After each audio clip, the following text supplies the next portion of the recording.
Alrighty, so for week 4, our topic is critical perspectives on picture books. For this week, you are reading Where the Wild Things Are by Marie Sindak. And there's also a textbook reading that is available for you on Carmen from the Hints in Tribunella children's literature book. If you are in the education field or going to be going into the education field and you're looking at kind of elementary, middle school grade levels, the Hints and Trivanella book is really helpful. So when you are looking at that, the very first page or the second page gives you the more information about it.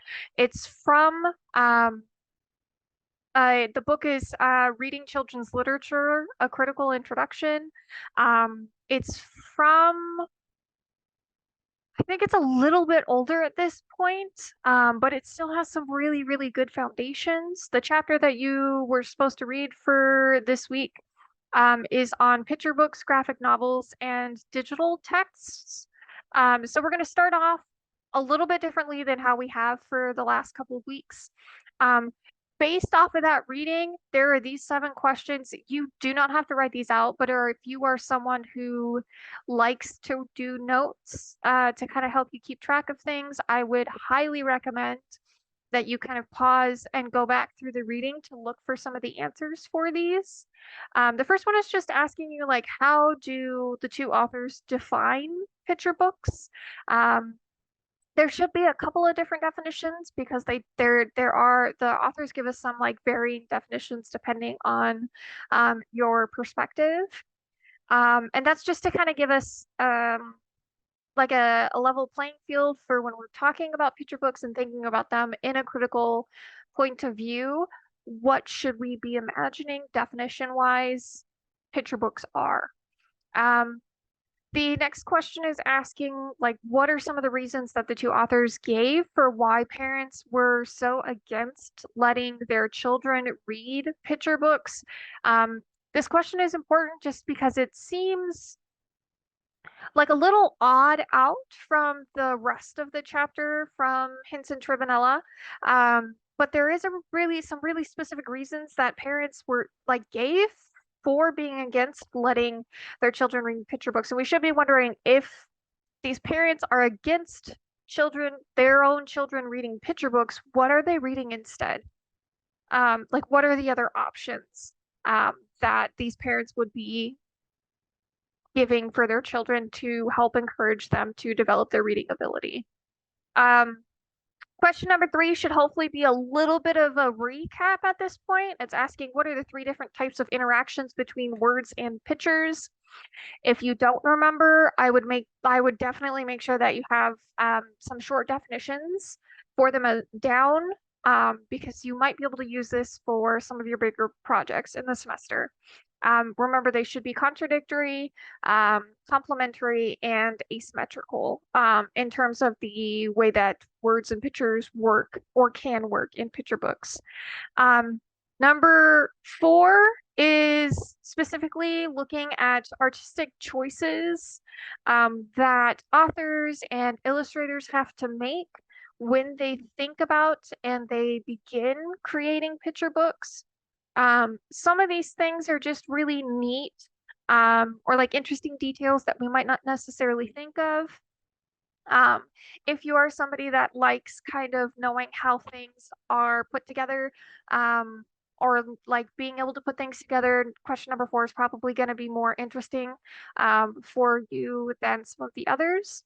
I do want you to try to figure out like which one you think is most important to you. Like which one do you think you seem to notice the most when you've been looking at the picture books the last couple of weeks?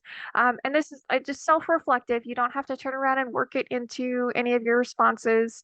But I do think it's important for us as adults reading children's literature to be able to figure out what it is that is catching our attention based off of some of these very deliberate choices that the authors and illustrators made. Um, Question number 6 and question number 7 are going to be helpful for the assignment for this week. So question number six gives you a page range. It's page 201 to 203 in the reading. And it's asking you, of those different types of mediums on those pages, which one sounds most interesting to you? So you're going to want to make sure to go back and look at those pages to figure out like what of those mediums you think sounds the most interesting. You might have to guess a little bit and base it off of maybe what you know about what you like style wise for TV shows or movies that you enjoy watching. You might need to base it off of like stylistic choices for like music lyrics or musicians. But I want you to just try to do your best to determine like what of the listed mediums on those that page range seem to be like the most interesting for you, and like try to figure out like why. Is it just that like it's not something that you have thought of? Is it something that you are very aware of and it bugs you if something is off or something's done differently? Just kind of think about it a little bit more. And the last question is asking you which concern that the authors bring up um, was the most surprising to you? I think a lot of us, especially given our like time frame in the world, don't necessarily tend to think about some of the concerns for picture books. We tend to think content concerns. We tend to think of like books that are potentially being banned or have people trying to be banned. And the reading brings up different concerns that I don't think a lot of readers are aware of. So I want you to go back and if you didn't read it very carefully, read it more closely, and figure out what was kind of the most surprising thing that was brought up by the authors. That would be something that like authors, illustrators, publishers, and consumers um, need to kind of be aware of, or like they aren't aware of and might need to gather some awareness. And then try to see if you can figure out like why. Why was that the thing that was surprising to you? Um, so some of these questions are based off of your own opinion, but they are based off of the textbook reading for this week. So if you didn't read that, some of them might be a little bit difficult to answer. Again, these are just questions to help us kind of rethink about how we are going to tackle our picture book for this week. So we're getting a more nitty-gritty perspective and idea with these questions so that when we are dealing with a more critical perspective with where the wild things are, we've kind of got that already there. We're kind of already like shifting our brain to think about that. For where the wild things are, I want you to make sure that you're kind of keeping some of the answers for the reading that you developed in mind as you read, but you're also going to want to think about week 3, like how the pages are constructed, the color technique, the types of colors, as well as like the story. We're kind of putting all of those together for this week, all of these different elements with picture books as you are looking at where the wild things are. Because we're combining kind of both weeks, you're going to start with decoding.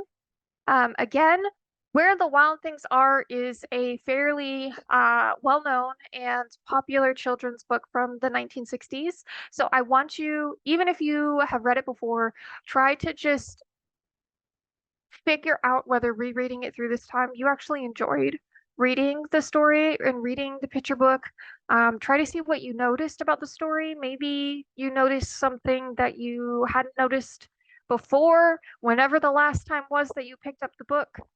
And then see if there's anything that you noticed about the images that you might not have noticed beforehand, especially because of what we've been doing the last couple of weeks. There are some really fascinating pages in Where the Wild Things Are, but you're not going to notice those things if you don't stop yourself, slow yourself down, and try to look at the actual images on our different pages. Once you kind of got yourself thinking again from our kind of like analysis brain, we have these questions again to try to help you dig more into it. Again, this is using what you did with last week to kind of help you dig into what is going on in this picture book. Where the Wild Things Are is a very, very complex picture book. It is a very, very complex story. The illustrations are very complex, um, both in terms of like techniques that were used, as well as like what it is being depicted are very, very complex. There are a lot of layers to things going on. So stopping to look at some of these questions, to answer some of them, even if it's just mentally answering them, is going to be helpful for you when you start working on your prompt for this week.